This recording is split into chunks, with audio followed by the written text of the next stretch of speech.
Have you ever stopped to think about what the biggest, most valuable market in the entire world is? I'll give you a hint. It's one you've probably never bought from directly. It's this hidden economic engine that powers pretty much everything around us, from our phones to our clothes. And today, we're going to pull back the curtain on it.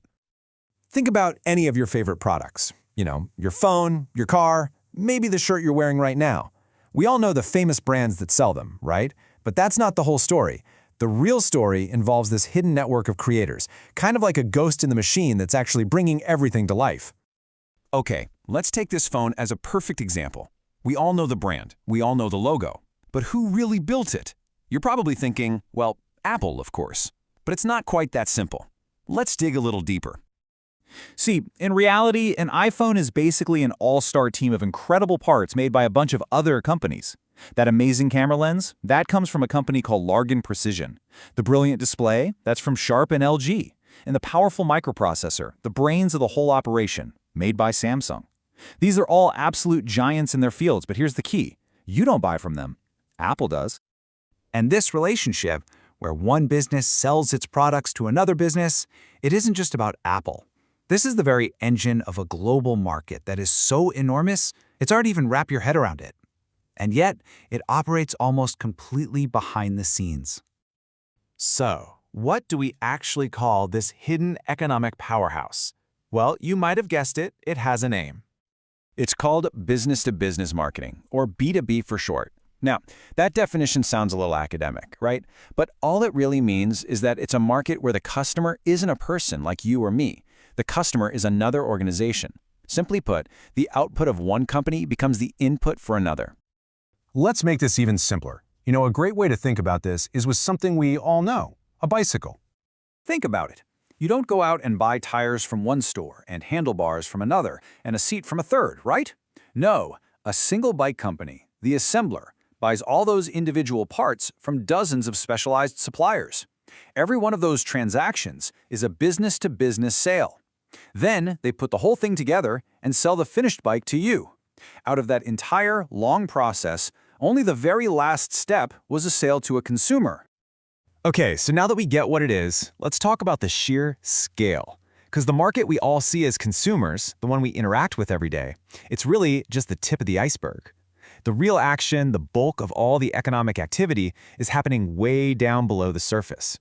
So here's a question for you. Take a guess. Which market do you think is actually bigger?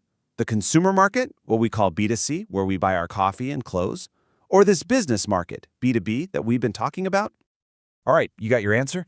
Well, the data is just staggering. Back in 2018, the global consumer market was worth a massive $14.2 trillion. That's huge, but the B2B market, it absolutely dwarfed it, coming in at $23.1 trillion. It's not even a close competition. Yeah, let me put that another way. The B2B market is 1.7 times larger than the entire consumer market put together. Just let that sink in for a second. For every single dollar you spend on something, way more money is changing hands between businesses just to make your purchase possible in the first place. But why? How can a market that's so invisible to most of us be so much bigger? Well, the answer lies in this incredibly powerful multiplier effect. It all boils down to something called the cascading effect. The idea is that for any single thing you buy, there was a whole cascade of hidden sales that had to happen first. Let's trace the journey of a simple shirt. Okay, so it starts when a company like Lakshmi Machine Works sells huge textile machinery to a fabric mill. That's B2B sale number one.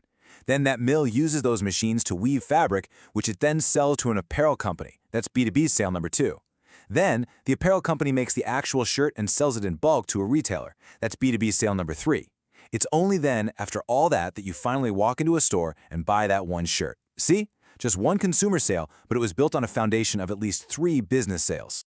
And what's really interesting is that some companies, like Dell, actually operate in both of these worlds. They sell PCs and printers to us for our homes. That's their B2C market.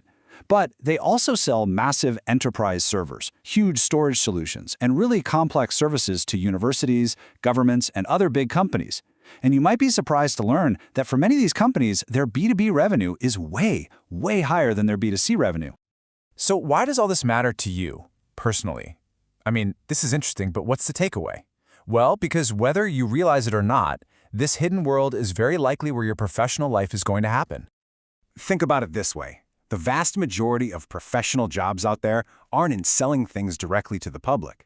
As one expert put it, it's actually very rare that you will directly encounter B2C in your career. Most of us, one way or another, will end up working in that B2B space. And that's really the bottom line. This vast, hidden B2B economy is where most careers are built in engineering, logistics, consulting, finance, sales, manufacturing, you name it. So understanding this world isn't just some economic fun fact. It's about understanding the very engine of our modern workforce. So the next time you pick up your phone or buy a new pair of shoes, just take a second. Think about that invisible web of companies, that complex dance of business transactions that had to happen for that one simple product to end up in your hands. The hidden world of B2B is all around us. What parts of it are you going to see now?